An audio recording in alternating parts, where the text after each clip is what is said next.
ya gaziere gị onye ọma na-ege ntị anyị abịago ọzọ n'oge ihe mmemme anyị bụ Izu Nwanne bụ ihe mmemme ABS guzobere anyị ji atụgharị uche dịka ụmụnne wee na-eche echiche banyere onwe anyị na-akpalụ ka ọ ga-esi wee dịrị anyị na mma na-ekwu ka ọ ga-esi wee bara anyị uru nnọọ n'oge Izu Nwanne nke taa site n'ụlọ mgbasa ozi Anambra Broadcasting Service Channel 29 Star Times 113 Metro Digital 29 ihe mmemme Izu Nwanne bụ nke na-abịara gị nke ABS chịkọbara ka anyị wee na-eneba anya n'ihe gbasatara anyị dịka ụmụ Igbo n'asụsụ anyị jikwa wee kwalite asụsụ na omenala eji wee mara Igbo ndị Igbo. Aha m bụ Ifeọma Akife, onye isi oche onye nhazi ihe mmemme Izu Nwanne. Ịma nakwa Fraịde ọ bụla Izu Nwanne ga-abịara gị na anyị na-agapụ kpọta ofu onye ga-etinye ọnụ n'isiokwu anyị ga-atụle n'ụbọchị ahụ. O wee bụrụ ya na nke taa anyị jere ụmụ awụlụ wee kpọta the digital DJ ụmụ awụlụ town. Kedu aha ya? High Chief Ike Nkala ọzọ omelora kene ndị be anyị. Ndị be anyị ekene m nọ.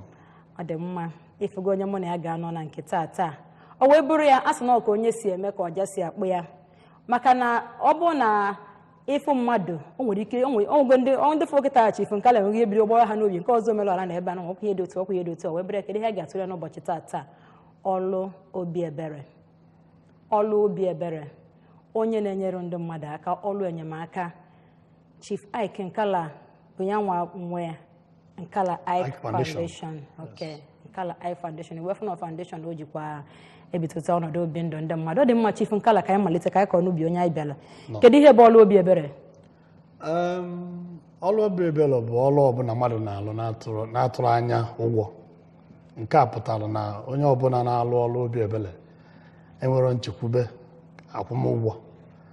Ọ dị n'iche etu esi arụ ya. Mmadụ nkịtị nwere ike ịlụ ya dịka mụnwa nwe Nkala Ike Foundation na-alụ Olu Obi Ebere.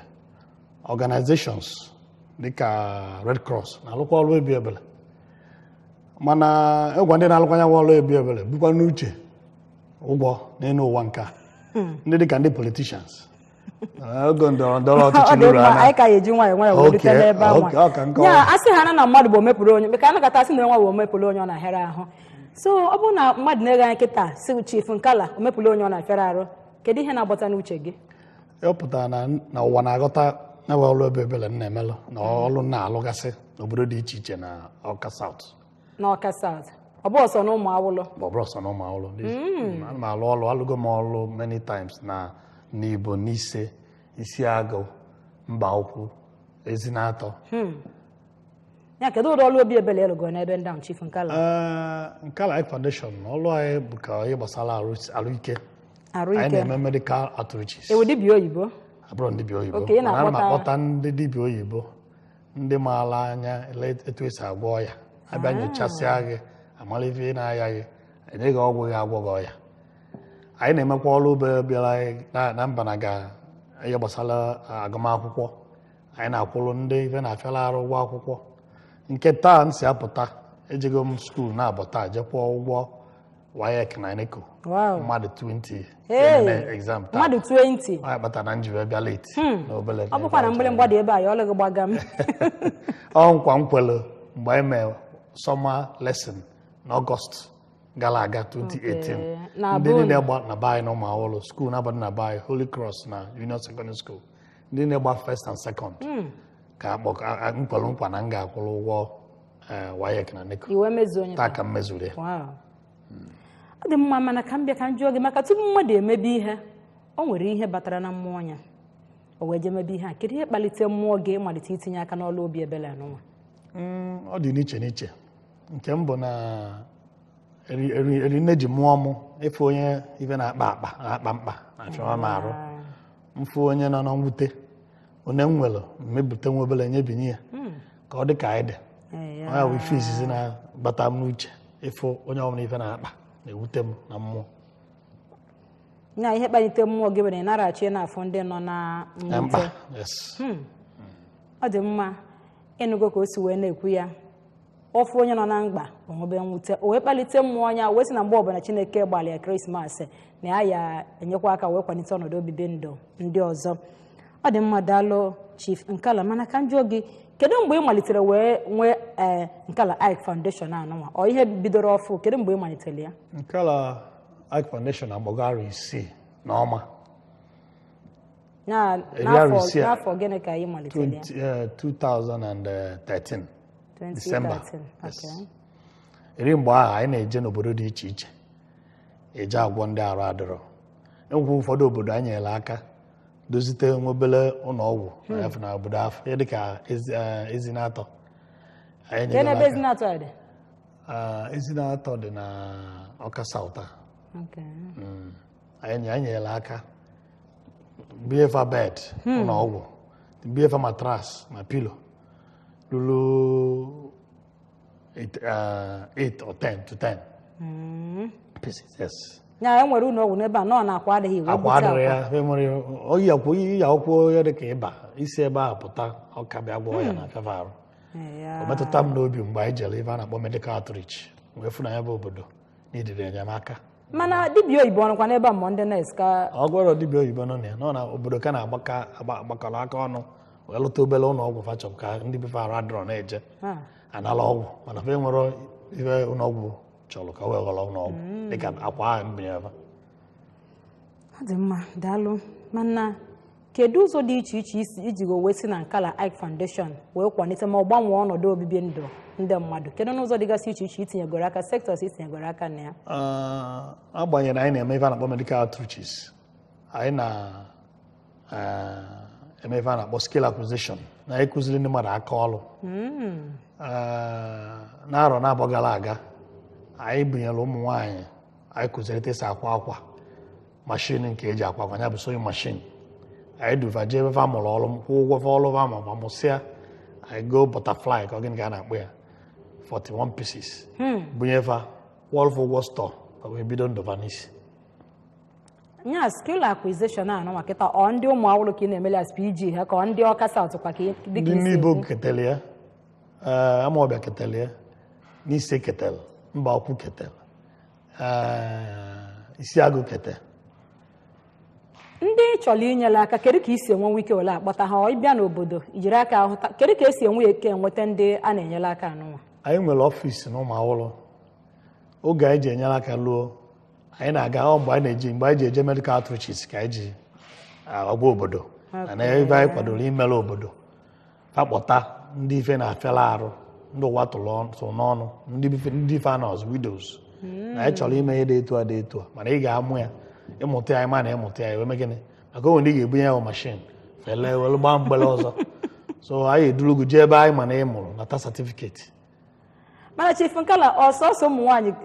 ajedụmọ gịnị ka unu na-enyere aka na skill acquisition ahụ ka what of ndị ntorobịa? Ndị ntorobịa so anyị na mgbe anyị kụziri vete esi eme ncha, kụziri vete esi eme ude, kụziri vete esi eme bleach eji asụ akwa. Mụ aka ọrụ m ya gbasara họtel ndị a anyị kụzichakwala fafa mụta esi eme ya bụ ncha ma bleach ya na eji asụ akwa. Anyị nwa ndị họtel kwa na-egokwara ya n'aka fa. So ọ bụrụ ọsọ ụmụ nwaanyị ma ndị ajadu ka anyị na-eme ọ dị open onye ọbụla chọrọ ịmụ ma mgbe oge ruo ịbịa anyị kwalifai ya ịmụsị ya emegị na-enyere gị aka. Nwere onye anyị na-enyere aka iche ogwa mgbe anyị na-enye ụmụ yut ihe dị ka keke a na-anya anya onye win ya ebunye keke wee gbanwee ndụ ya. Ihe dị ka keke nwa ya kpịa n'ọhịa purchase ka ọ nọ na-enyemaka inyere onye anwa ka o wee jenebe onwe ya anya. Anyị gote keke anyị enye gị price ọ bụrụ anyị purchase anyị gwa na ya agbata ego na-ede etu a ka iweta unu chu wee gbata na ya ịgbata ya bụrụ ka ekwu ego ya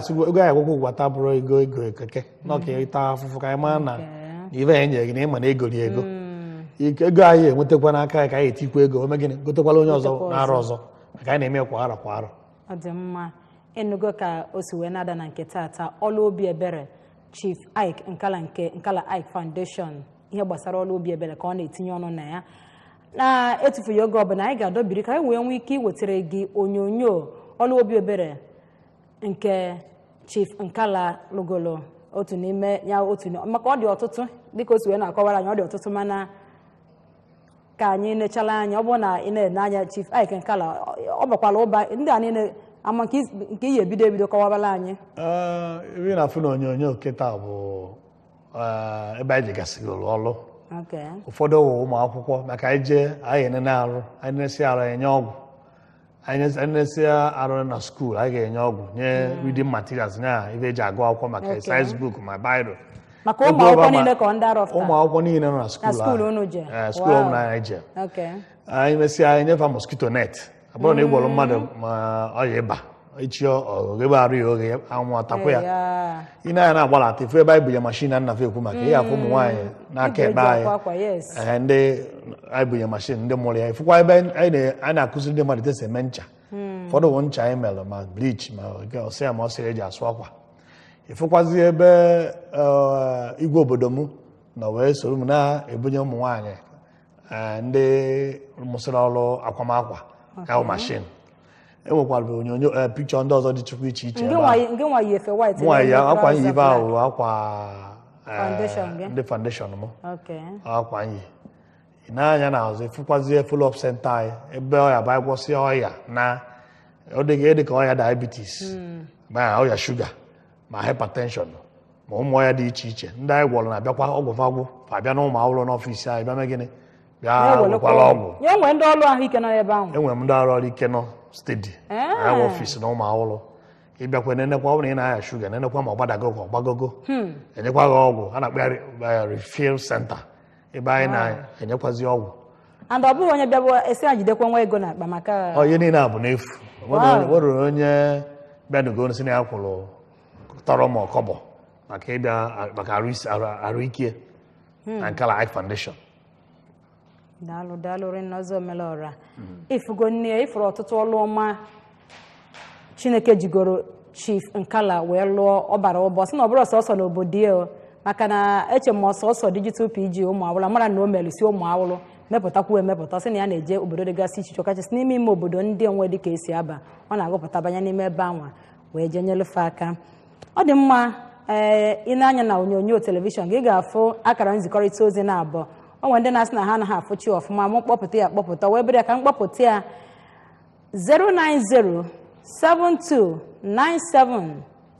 09072972090 maọbụ 07062724192 o nwere ajụjụ ị chọrọ ịjụ anyị ka ị chọrọ ịtụnyere anyị alo cheta na ị chọọ ịkpọ anyị ịgbatuo telivishọn gị ọfụma ka o wee ghalụ ime mkpọtụ ka anyị mara onye anyị na ya nọ ebe a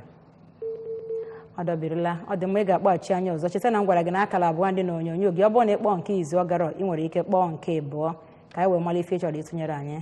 ndewo onye ka anyị na ya nọ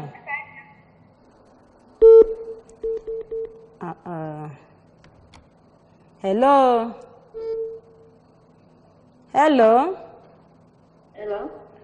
Uhuruchi ọma kedu onye anyị kwudoro Good evening, ma. Good evening ka onye anyị na ya nọ anyị na-anụ olu gị kedu onye anyị na ya nọ ọ dị mma dịka nsikwa gị 09072972090 maọbụ 07062724192 bụ akara ị ga-eji wee sonye n'ihe mmemme a kedu ihe a na-eme maka tata Olu Obi Ebere tupu anyị na-aga n'iru anyị ga-agbacharagodo egwu maka na o nwekwara onye ọzọ bụkwa onye Olu Obi Ebere anyị na-atụ anya ya ọ bụrụ na anyị gbacharachi egwu chighata anyị na-aga n'iru nara m egwu a ọ dị mma ọ bụrụ ugbu a ka ị malitere isonyere anyị ọka bụ na ihe mmemme anyị bụ Izu Nwanne bụ oge anyị ji eneba anya n'ihe dịgasị iche iche metụtara anyị hazie ọnọdụ ka ọ ga-esi wee dịrị anyị na mma dịka m si gwa gị na onye ọbịa nke abụọ na-abata onye ka ọ bụrụ Lady Gloria Obuekwe onye nchọpụta Cleaner Neighborhood Initiative. Lady Obuekwe kene ndị be anyị ana m ekene unu mma mmanụ ọ dị mma ka mmalite ịjụ gị ajụjụ ịma na onwe ka o si dịcha kịta kedu ihe bụ Cleaner Neighborhood Initiative a kedu ihe unu na-alụkarị na ya na nkọwa ego Cleaner Neighborhood Initiative bụ ịdị ọcha nke agbata obi n'ihi na ị na-anya kịta mbala niile akụkụ niile lu dọtị ndị mmadụ na-eme ife sọfa na-anyụ amịlị onye nwụcha koku tufuo onye nwụcha pịa wọta tufuo ebe ndị mmadụ na-azụ afịa dọtị ọnya mere anya wee necha anyị wesị ka ife a ga-eme ife a ewesị na anyị ga-eme nchịkọba ka e wee nwee ike zachawa obodo kpochebe obodo gwaba ndị mmadụ kụziwelufa na ịdị ọcha bụ ndụ na ilu inyi bụ ọnwụ wee chịkọnata Cleaner Neighborhood Initiative. Kedu mgbe unu chịkọnatara this initiative? 2017 ka e nyere anyị akwụkwọ but anyị na-eme BA before the 2017 anyị otu ga anyị mebelie mana 2017 ka ndị CAC nyere anyị akwụkwọ ikike that's the certificate. Kedu n'ebe unu lụgasịgolo ọrụ kedu ebe unu na-alụ ọrụ unu? Ebe anyị na-alụ ọrụ anyị mana anyị nwere 7-point agenda anyway or focus area. Ife anyị na-eme bụ na anyị na-ezu ụmụaka anyị na-achịkọnata ụmụaka nke anyị na-akpụ ya CNI catch them young. Ụmụaka ka a na-achịkọnata wee na-agwafa maka ịdụ ọcha a ga-agafa too kafa sobie. Anyị na-ejikwa ebe ndị eze na-agwafa ka a kpọkọnata ndị obodo fa anyị na ndị PG ka atụkọta alụ ka a ga-esi mee ka e wee kwụsị ndị mmadụ ibu ndụ atịtị na ndị mmadụ ụdị ndị mmadụ na-ebi adịrọ mma. Onye pụta ebe ọ chọrọ ọkwụlụnyụ amịlị ebe ọ chọrọ oliche ife otufu onye ebe anwa ndị na-azụ afịa zụcha afịa faghọkọchachacha anya ọ na-asụ oyi enwere ebe ị ga-afụ wee zonye ọkpa ọ dịrị etu ahụ n'obodo ndị ọcha. Ọ dị mma mana ka njọ oge Lady Gloria Obuekwe ama ọkwa onye ọka ka ịbụ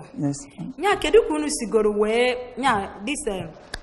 cleaner neighborhood initiative anụ kedu ka unu sigoro wee lụta bọọlụ be kedu n'ebe ndị nnugolo ọrụ n'ọka agbara maka amagodo nọ na line. Hello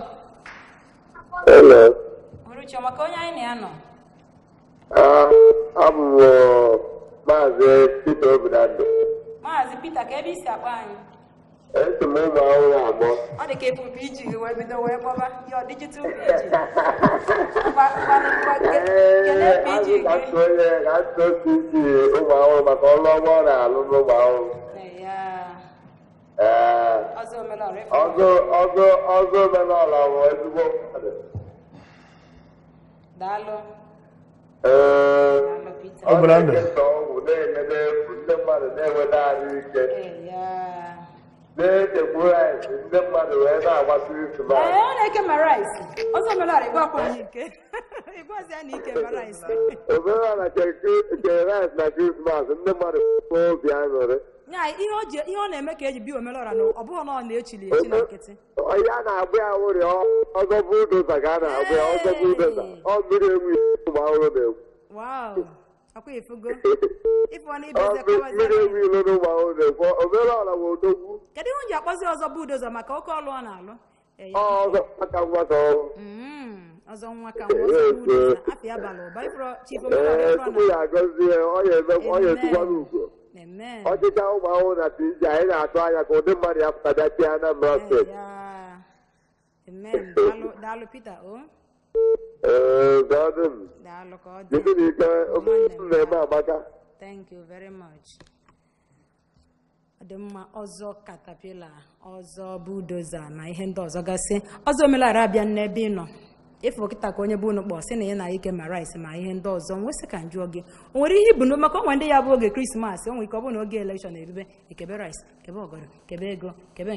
nke nwa mewe medical outreach nwere na-asị ka njụọ gị nwa bụ ọzọ omelọra ọzọ katapila ọzọ budoza o nwere ihe ibu n'obi were alụ ọrụ obi ebere na o nwere ike echi ọ bụrụ na a ya atụnye gị na nke a mara ka ọ nọ na iji ọsọ na-alụ ọrụ obi ọma chi gị nyere gị elu dịka m efu anyị na mbụ na ya ọrụ obi ebere bụ ọrụ mmadụ na-alụ na-atụrụ anya ụgwọ ya nke ga wụrụ maka ka e wee na-atụghị anya ụgwọ mana o nwere ndị na-alụzi nke ya na-atụ anya ụgwọ dịka ndị politishans oge ndọrọndọrọ ọchịchị ruo ebido mebe medical outreach jee obodo dị iche iche mana omegwe nza nke Life Foundation adịgo for 6 years onwe na ibe nzọ PG nwere ụmụ ahụrụ gbakọtara kasị m jee mbịa hụrụ PG azọrọ m PG azọ. hello onye ka anyị na-anọ evening sa onye ka anyị na-anọ hello kedu onye anyị na-anọ ọ dabirigo kpọghachikwa anyị ọzọ dịka nsikwa ga akara abụọ dị na onyonyo maka ndị chọrọ isonye n'ihe mmemme a ma chetakwa na ihe mmemme Izu Nwanne dịka nsikwa oge niile chọrọ ndị nkwado ọ chọrọ onye ga-abịa kwado ihe mmemme a wee na-asị anyị na-aga n'iru n'ịkwalitekwa asụsụ anyị onye asụsụ Igbo na-atọ ụtọ na ịkwalitekwa asụsụ anyị ka o wee bụrụ ife ekwuru ka a na-eme. hello onye ka anyị na-anọ evening kedu onye anyị na-anọ ọmalịcha Mrs. onye? Nwabeze. Nwabeze. Ka ebe isi akpọ Mrs. Nwabeze? Nwabeze. Kedu ebe isi akpọ anyị anụgo m Nwabeze ka ebe isi akpọ? N'Igbo. Ngwa gaa n'iru o. M chọrọ ikele Omelọla. Omelọla n'ọrụ ọma ọ na-alụ. Wow. Ọ dị ka onwe ka o si metụta ndụ gị na nne Igbo. Ọgọ nwoke ka ọ wụ. Ewo, ọgọ bụ chi onye akwa ifugo. Ọ wụ ọgọ nna ntutu. Daalụ. Ana m ekele na-ekele ya na nwanne m nwaanyị n'ọrụ ọma na-alụ.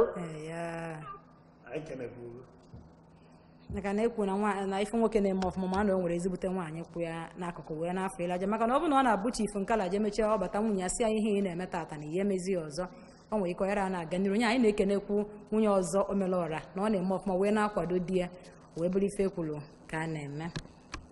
Hello. Hello. Hello. Onye ka anyị na-anọ? Esigikwa nna ka ọ bụrụ na ọ dọbiri mmanụ usoro nzikọrịta ozi. Hello. Kedu onye anyị na-anọ? Gbatụkwa TV gị ka ị wee kpọọ. Kedu onye anyị na-anọ? Hello. Kedu onye anyị kwudoro?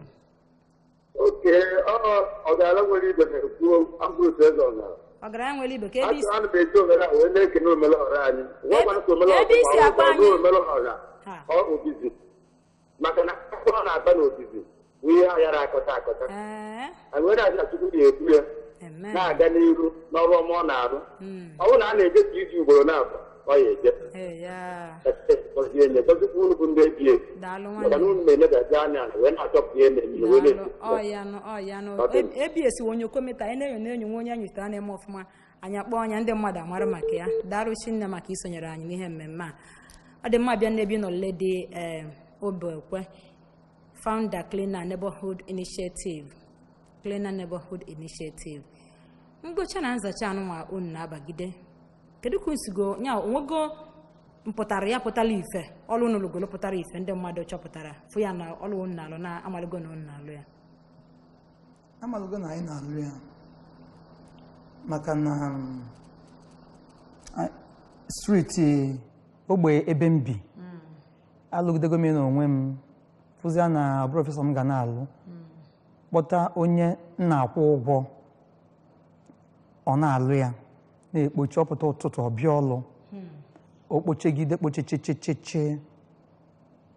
anyị na-ejekwe street to street na-agwakwa fa wee na-ekpoche mụ na Commissioner of Environment afugokwu yesi onye a ka anyị fụlụ ọ dị very very happy maka na ife gọọmenti na-ekwu kịta ụwa niile na-ekwu kịta bụ adịmọcha ihe gbasara adịmọcha mba ụwa niile ife nsogbu chela anyị kịta. Mana ihe dị ka ndị na-ekpocha atịtị ị na-aga n'ezi ekpo atịtị dọba n'etiti ụzọ unu na-afụkwu ya.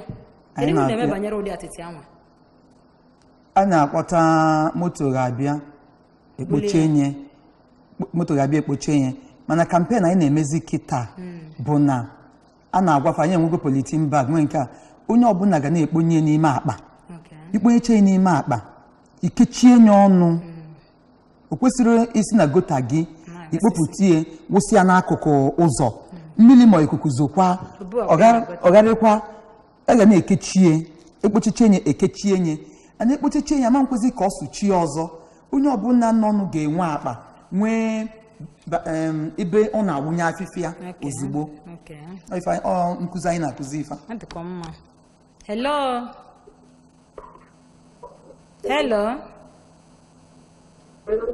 Weniton oke onye anyị na-anọ? Evening, kedu onye anyị kwudoro? Evening, no, kedu onye anyị na-anọ? Asịghịkwa n'aka dịka nsị gwa gị ịkpọ nke mbụ ọ daga ịkpọ nke abụọ ị ga-enwetarịrị otu n'ime ha iwee kpanyela anyị alụ bụ na o nwee nọ n'ebe anụnwa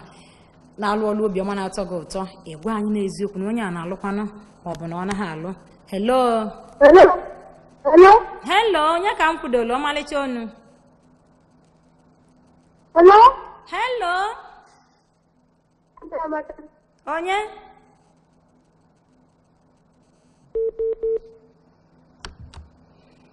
Hello.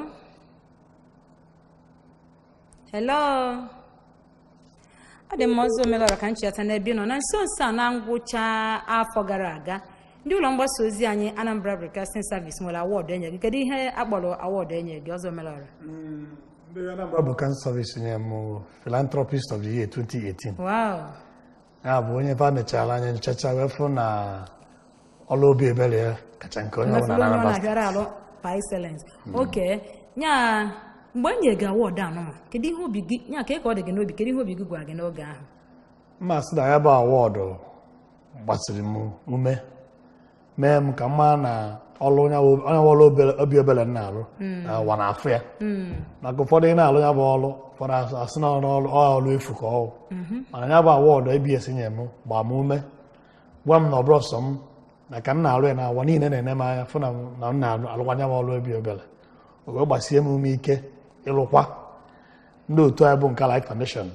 agbakọgo etufa ga-esịlụ ọrụ n'afọ 2019 a anyị afọ ebido na Febụwarị wee gakwa obodo niile anyị na-aga na-enye arụ ike na-akwụ ụgwọ akwụkwọ na-enye ihe eji agụ akwụkwọ ma size book ma textbooks na-emekwa ibe ndị ọzọ dị iche iche empowerment skill acquisition so nyawa award gbara ya ume Ademma award winning digital PG ọzọ bulldozer ọzọ caterpillar ọzọ omelọra afọ kalikwala akali ekene dịrị Chineke abịa m n'ebe nọ Lady Obuekwe initiative ga Cleaner Neighborhood Initiative kedu ka ndị mmadụ si afụta ya ndị mmadụ nakwa enye gị agbamume ka ọnụ hapụ gị na alụ ụlọ sọsọ bụ nwe ndị na-enye gị agbamume wee na-asị gaba n'iru a na-enye anyị agbamume onye ndị mmadụ dịka anyị na-afọ akwado ime nke a na-akpọ sensitization eji m okpu ma shet anyị wee bịa anyị enwego akwa anyị ga-eyi by last Friday of this month anyị ga-apụta ọgbọ gaghalịa ndị mmadụ aghọta malụ ndị anyị bụ ọfụma ọmazalụ ndị anyị bụ ọfụma wee nwee ike ndị ga-esonye anyị wee nwee ike sonye anyị ndị ga-ewepụta onwe fa as volunteers was anyị na-achọ volunteers ndị ga-ewepụta onwe fa ka e wee na-alụ ya maka na ọlụ erika ife a ga-alụ kalị akali na ndị ya na-abịa na-alụ ya n'obi ọcha mgbocha na nzacha mana anyị na-akwụfe ụgwọ adịghị akwụ ụgwọ maka na ọlụ mmadụ ji aka ya wee volunteer Olu Obi Ebere Olu Obi Ebere maka onye bụ ihe anyị na-ekwu taa ifu gị Olu Obi Ebere dị n'ụdị n'ụdị Chief Nkala na-alụ ma ndị ọ na-akwụrụ ụgwọ ọkwa ma ndị ọ na-enye nlekọta ahụike Lady Obuekwe na-alụ nke mgbocha na nzacha adịmọcha gburugburu kedu nke gị onwe gị na-alụ kedu nke ị na-etinye aka na ya nọ ka obodo wee dị mma maka na asị aka weta uju ọnụ obele azụ kpata obele nkụ nnukwu azụ kpata nnukwu nkụ wee bụrụ ife a na-ekwu ka a na-eme Izu Nwanne ka anyị nọ na ya wee na-akpa alụ ka ọ yisidere anyị na mma ka anyị ga-esi na-alụ Olu Obi Ebere o wee baala anyị niile n'ofu n'ofu anyị ga-amara onye anyị na-anọ hello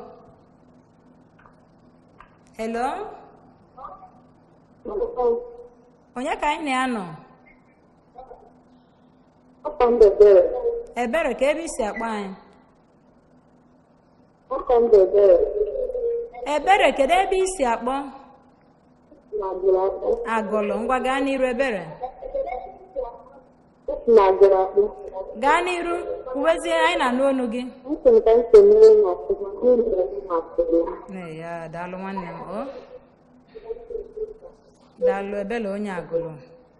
Ebele na-alụkwa Olu Obi Ebere ọbụgodo na-ebi esụchasịcha ifia dị na-ebiru bụ otu aha bụ Ebele wee na-alụ Olu Obi Ebere ọbụgodo na-ebi esụchasịcha ihe bụ unu ọbụgodo na ịfụrụ nwatakịrị na-arịsịsị ime ificha anyị ma ọkwa Olu Obi Ebere ka ọ n'ụzọ nke gị enyere onye amara n'iche n'iche onye ọbụla onwe ndị enyere nke nnukwu nwee ndị o nyere nke obere nke ọbụla enyere gị iwelie wee na-alụpụta ihe hello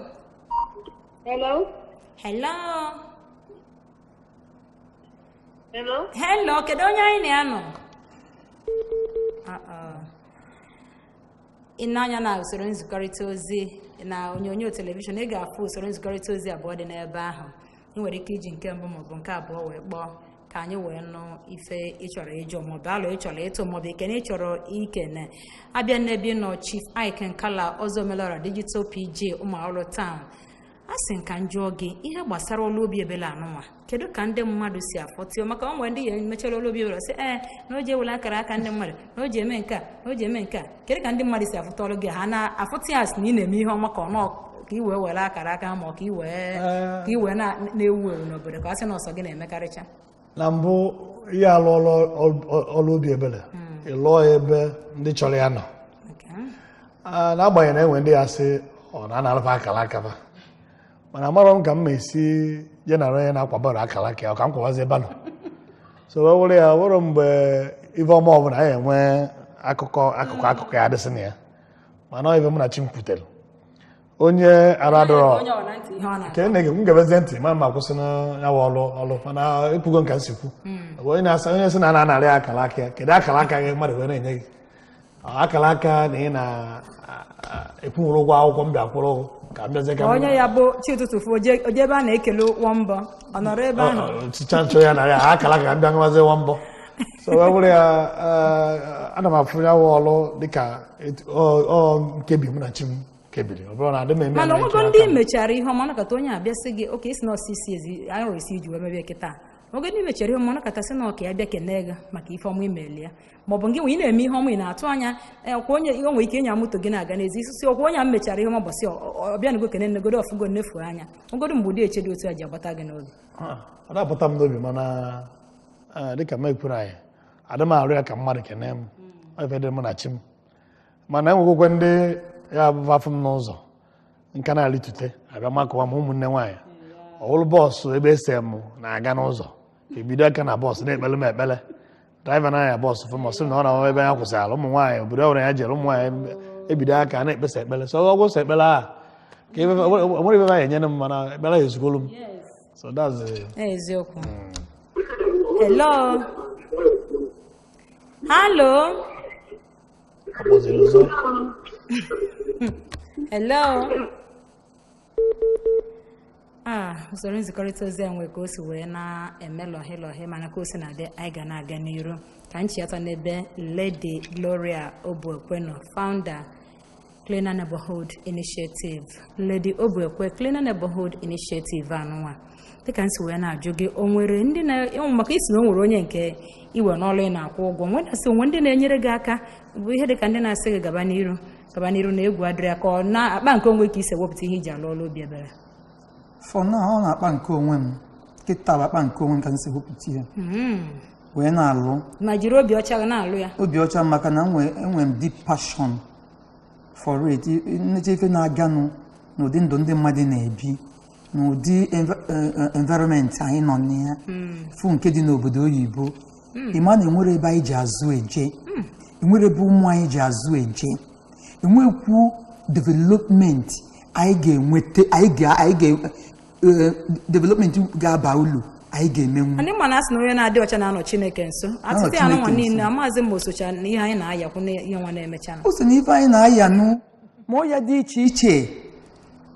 ma anwụnta mosquito ebe niile ọya dị iche iche Ebola typhoid venus na atịtị enwekwara na-akpọ trauma that is mental trauma ịfụta imecha ife anya ọ na-ashọtịn ndị mmadụ because ịdịrọ happy aṅụli ga-ezuru oke etu a ime ebe anyị nọ kịta dị ọcha anyị nwere aṅụli ebe anyị nọ atịtị adịrị ya ifu ka o si acha anyị na-amama onye mana na-eku ezigbo ume mana isi kịta ebe a pụọ jee n'ogbe ebe anyị biche ifu na ndụ mmadụ echenjikwe onwe gị aṅụli ga-ama nzuzi oke aṅụli ga-ama nzu oke usi ebe niile ịma nkụ nwe ezigbo ume ị na-aga ije ife akpọrọ gị n'ụkwụ ịkpọ ife n'ụkwụ echezokwu na enwe ndị kpụrụ isi ndị ngwụlọ ndị agadi nwaanyị na-aga n'ụzọ anwa ndị mmadụ na-ejili ngwongwo na ngwongwo atụchiche ọ na-abụ nwe ebe ụfọdụ mma kịta na-aga n'ọka mpụtazi afụ ka a na-ekpocha ọwa ide mmiri nsị ọwa ide mmiri ọ dịbụ ebe mana ọ sụchichela si ifu ma bọtụrụ m ihe sachet wọta ha ncha niile abịa chikọ ị naghị eche ọnya bụ na oge ụfọdụ mmiri zoba sị na mmadụ zọrọ ọba zọbi mmiri buru ejeba maka na ọwa ide mmiri dị ebe ahụ mana amarọ ekpochezie nye anwa ndị mmadụ ama ma ịgazie mmiri apala onye anwa anụ mmiri anwa ịfụ ife anwa ọ na-adọcha na gote anwa mmiri na-asachali ya ka na-akpọ flood o sachali ya o jee n'ugbo ọzọ ya kọmuniti ọzọ ogbe ọzọ o jee ebe anwa o jee kọọsụ ebe ndị oyibo na-akpọ havoc that is mgbe mkpamkpa na mkpamkpa ọkpasa mkpakpa na mkpamkpa nwere na-asị kedu mana oyive onye nọ n'Ọka metelu ma oyive onye nọ na Nsụka metelu mmiri ya gagboda ụzọ duto na aghasara ihe ọ ga-asinye nke a o nwere ike ọrụ n'obe mmadụ ọkwala ma ọ bụ mere ihe ọzọ jewe ọkwalụ bụrụ ngwongwo na ngwongwo onwe nke ọ ga-ebuje na mmiri n'ime mmiri a na-echu echu mmiri enwe a na-echu echu anụmanụ nọ na ya azụ nọ na ya ga-anwụcha obuje n'ọfịa na ebe a na-akọ ọlụ a na-anwa ma mmezi ọfụma maka na one leda na-anọ 400 and something years idike ofuke leda na-anọ years to decay. So how many generations? I mean, so even na enwe mgbe ọ ga-eme agụ egbuo mmadụ osi na ife a niile a na-eme wụkwa emechekwe ọ ga-aṅanatakwa anyị anyị ga-atakwa afụfụ ya onye ka anyị ji eti mkpu wee na-asị ka anyị gbaa mbọ ka onye ọbụla dịbe ọcha ka ekpochebe ebe ọbụla a na-azụ afịa ka ekpochebe ọbụla onye na-emebe gị ikpoche kọ na akụkụ be gị niile ịzacha kpochie ka mmadụ dị ọcha nwere ife karịrị dị ọcha. Hello. Hello. Hello. Hello. Kedu onye anyị na-anọ? Ọzọ mere ọra ka nchi ata n'ebe ị nọ. Nkala Ike Foundation iji akwụ ụgwọ akwụkwọ, iji elekọta ndị arụ adụrọ, iji azụ ndị mmadụ n'ọrụ na ọrụ aka dịgasị iche iche, na-enyefe nkwado dị iche iche, na-enyefe ma sewing machine ma ife ndị ọzọ. Nwesị ka njọ ọzọ mere ọra. Ego iji were alụ ọrụ obiọma anọnwa niile, o nwere ndị enyemaka nọgasị ndị partners gị na fa na-ejikọ aka ọnụ alụ ọrụ akọ gị nwa na onwe gị na alụ ọrụ anụnwa na onwe gị? Otu o si na dị nketa ọmụọ bụ ọzọ omelọra ji ego m were emebe dị na Nkala Ike Foundation. A ma enejekwa anya na o nwere onye organization ma mmadụ fụ na ife na-eme dị ya mma chọrọ partner with Nkala Ike Foundation ọbịa anyị kpaa alụ ọlụ anya Olu Obi Ebere anyị na-eji mara anyị egotego anyị mebe ya nketa mmadụ gị nọ sọ mụ onye na-eweta ego ọgwụ akwụ ndị ọrụ ụgwọ eme ebe niile gbasara Nkala Ike Foundation. Na ma ndị na-esi na-eji elekọta ndị mmadụ ha mechie o nwere ụgwọ ya na-akwụba ka ha na-eji aka volunteers ka abịanye aka ancha na a na-akwụfụ ụgwọ Olu Obi Ebere si n'obi apụta m ozi onye zi m ji elụghị Olu Obi Ebere ya kwa ahụ o nwere ihe ya arụrụ nọkọ na abụ o nwere ndị onye nke si na nke ebutu 2 years nke anyị kwa ara anyị na-ejezu the whole of Awka South 2 constituency ya 7 communities dị n'Awka South 2 ogo mgbe anyị je Unizik anyị je na primary school and secondary school nke VC bịa nke nem maka ọtụbara anya anyị kele mgbochi anwụ na mosquito net up to 3,000 pieces. Chief exercise books my Bible. Nyefe ọgwụ mgbochi malaria, malaria. VC nekịta anyị si ọgwụ fụ ya na-eme ebe ọ bịa kene anyị. So ọ bụrụkwa nsọ nọ iwu nọ na Awka South 2 constituency ka anyị na-aga ebe anyị na-agasị anyị dị ekwu ka anyị mara anyị afọ agafete ya onye abaga n'ọsọ m ka na-eme mgbe a dịara mmadụ na-abụ ma ịtọ kwado ebe a na-eme Anambra steeti na-eliwe ya welele dị mma daalụ Chineke ga-aga n'iru na-agbaghị ume maka na onye asị ya jide ka o ji ema na ọ na-eme ọfụma. Daalụ. Hello. Hello. Hello. Kedu onye anyị na-anọ?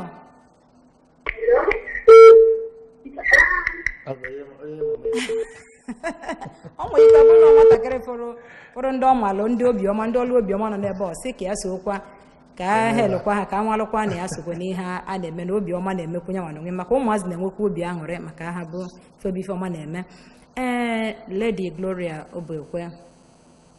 Cleaner Neighborhood Initiative,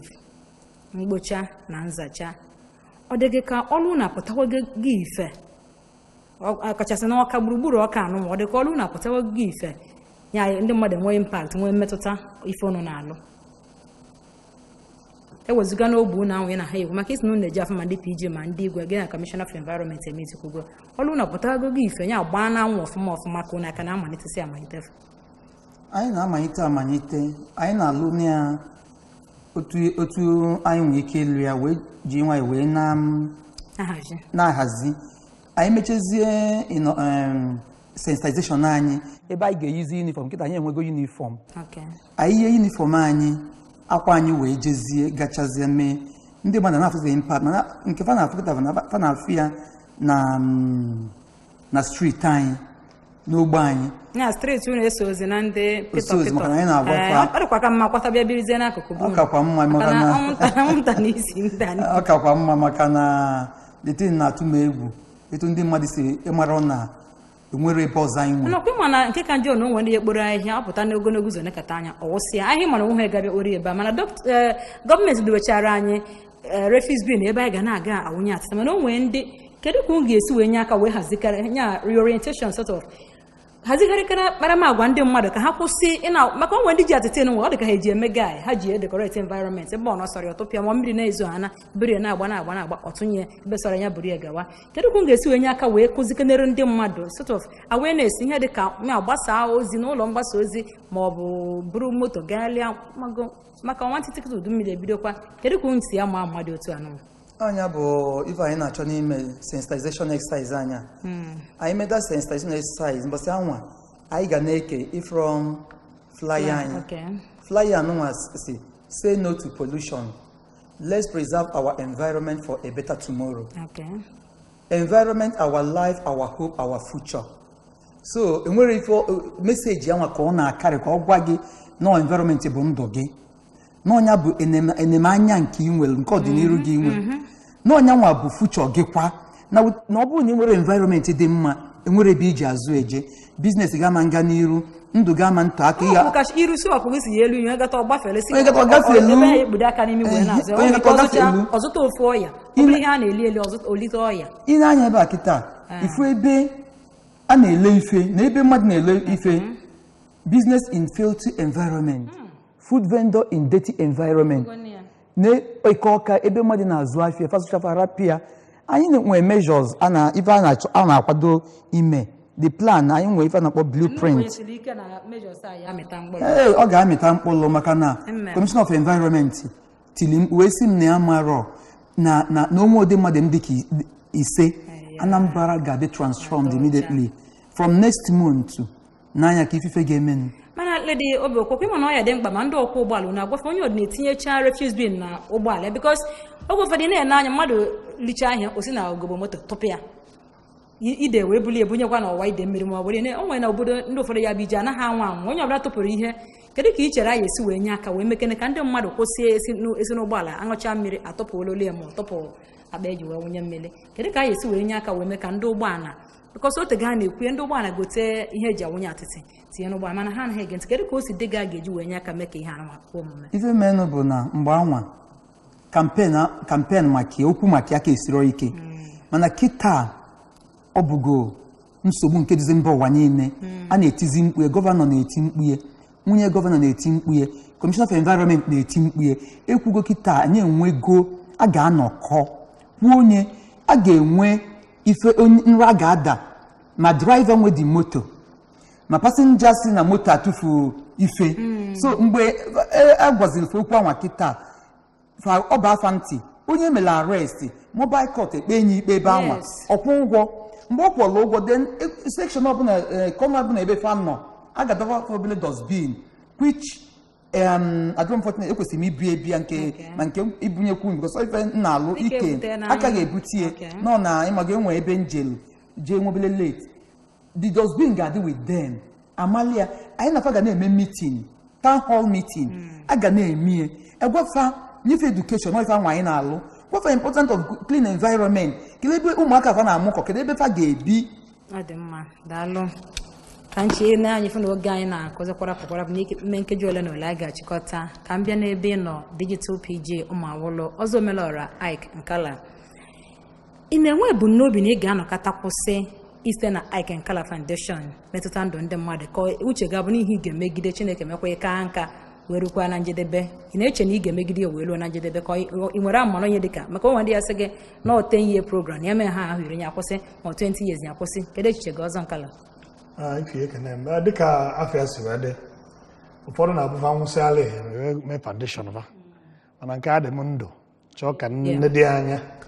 mgbe m rapụrụ ụwa bisi ebe nne m na chi m kwuru na mma edobe ibe ya na-akwado ya ụmụaka ga-agakwa ndị ụmụaka ma ndị ọrụ na-alụ kwado ya ọfụma ife ga-adịgide ụwata ụwa daalụ Chinne ife ga-adịgide ụwata ụwa na ọ bụrụ nke anọkọta akwụsị Lady Obi Okwu Cleaner Neighborhood Initiative. Ọsa n'afọ a ka ọ ga-alụ ọlụ ka ihe anyị ga-arụ na-aga. Ọ nke a na-akpọ nwa tote ụmụ ọ bụrụ not only my own children, as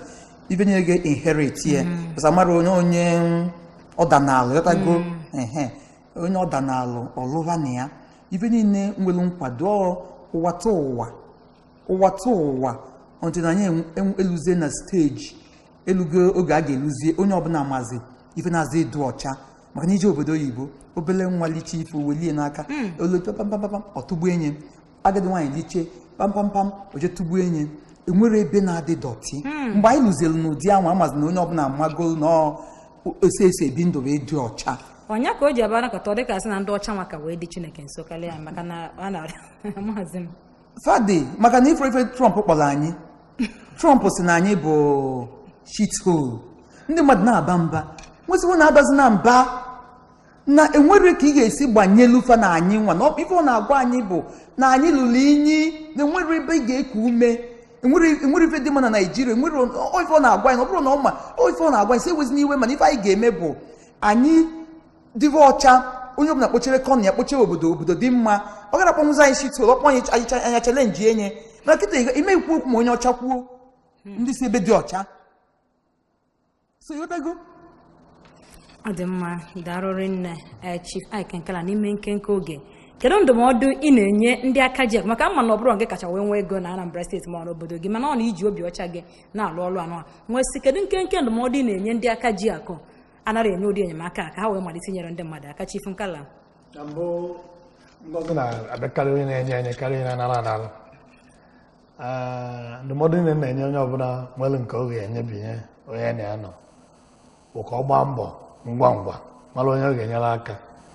maka enyemaka Olu Obi Ebere a na-alụ na-enyere aka ihe dị ka ụmụaka iji ori maka owe onye ụwa ya afịakọtazi arụ ọ na-etegiwe onye ọgaranya anya ọ chọrọ mma ọ chọọ egbe sowe gị n'ụjọ mana inye mmadụ ihe gbasara agụmakwụkwọ ọwụ sekuriti o ji n'aka ọ gụchazie nwetara ọrụ ọ na-eche nwee olileanya na ofu ụbọchị na ọrụ ya apụta so ndụmọdụ niile na-enye onye nwe ya nye nwanne ya ka ọ na-eme gịnị ka ọ na-aga ụwa turn by turn ụwa bụ turn by turn oge adịrọzie Lady Gloria Obuekwe ndụmọdụ na-enye ndị mmadụ gbasara adịmọcha kachasị na Anambra steeti anyị ka onye ọbụla malite ikpochi irubie na nzacha irubie ọgbakwa mkpoche nọ ikpochechi kechie nye ọfụma malụ nọ mmadụ ibe gị na-alụ nya bụ ọlụ nọ mmadụ ibe gị bụ ndị ọlụ ilu anwa nọ mmadụ ibe gị kechie nye ọfụma kpochiche ebe niile ọfụma ije ebe asịsị dọba ya ibulie dọba ndị ọrụ gọọmenti bịaziafe enwe ike bulie dọgbe na moto ka onye ọbụla wee dị ndụ maka na ọ ya pụta enwere onye gbanarịrị ya ọgaranya gbanarị ya ogbenye agbanarịrị ya daalụrị nne n'ebe a ka anyị na-achịkọta ya na nke taata mmemme Izu Nwanne dịka m si gwa gị Izu Nwanne chọrọ sponsorship ọ chọrọ onye nkwado maka ime ka ihe mmemme a na-abịara gị oge niile ana m ekene Chief Ike Nkala ọzọ omelora Digital PG ụmụawụlụ Town Union Digital PG kene ndị be anyị ekene m ụnụ ọ dị mma Lady Gloria Obuekwe kenekwa ndị gere anyị ntị ndị be anyị na-ekene ụnụ ndewo aka m bụ Ifeọma Akife cheta na ihe mmemme a ga-abịa nwee mmenwe ya ụbọchị Tuzdee ma o were nkeji 15 gafee elekere 12 nke etiti ụbọchị